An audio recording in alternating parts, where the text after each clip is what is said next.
And we have the management of New India Assurance now joining us after they've delivered their Q3 numbers, wherein the company has managed to turn back to black. Mr. G. Srinivasan, the chairman and MD of the company, now joins us on the show. Mr. Srinivasan, thanks so much for joining us on ET Now. To start with, is the insurance sector now at the same level what private banks were in 2004, 2005? In the next 10 to 12 years, do you see strong growth coming from the sector? Because clearly, bulls are betting big time on the insurance sector. Absolutely. The insurance sector is just taken off, and today it's growing at about 20 to 22%. And I really look at the next 10 to 12 years as a period of high growth with increasing insurance awareness, with higher disposable incomes. I think there is one sector which is going to show the highest growth in this country. It's going to be the general insurance sector. And I'm really looking at the sector growing by about 8 times in the next 12 years, reaching 10 lakh crores of premium income by 2030. So extremely positive phase for the non-life sector. Well, that's good to know, really. I also want to know about your AUM for the general insurance book. Will it grow over 15% over the same period, let's say 5 to 10 years? The premium income will grow at least around 20% on a year-to-year basis for the next decade. That's certain. As far as the assets under management, because general insurance, we more talk of premium as a revenue, but the assets under management will also equally grow because with premiums growing, I think the size of the insurance companies, the asset base, the investments will also grow in a similar manner. Mr. Srinivasan, can you give us the highlights of the quarter? How have you managed to turn from loss to profit?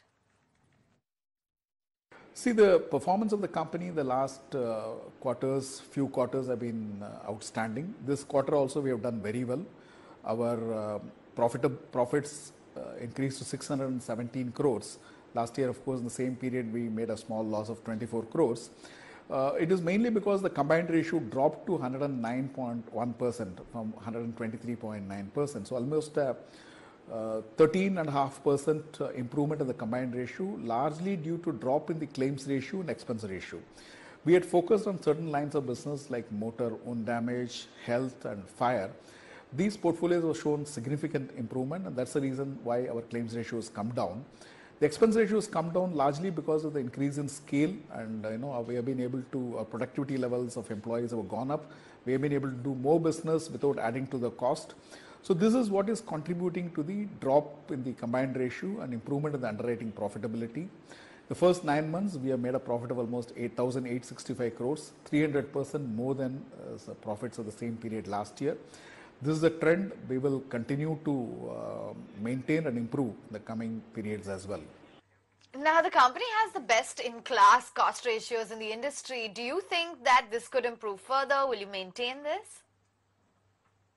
So this will improve further. Today we have the lowest cost ratio among all companies, both public and private sector put together in the industry, largely because of the scale of operations. We have been able to increase business the last 4 years. In fact, the number of employees have come down from 20,000 to 18,000, largely because of the technology. Technology is helping us to scale up. Last year we issued about 2.7 crore policies. We're adding every year 10 to 12% number of policies, but we have been able to do it without adding to the cost. So with the business growing at about 20%, clearly the cost will come down further, and that's an advantage we will continue to enjoy and we will leverage to our advantage. Thank you, Mr. Srinivasan, for joining us on ET Now. That's New India Assurance promising that, well, the next 12 years is going to belong to insurance. He sees, in fact, an 8-time growth figure for the sector.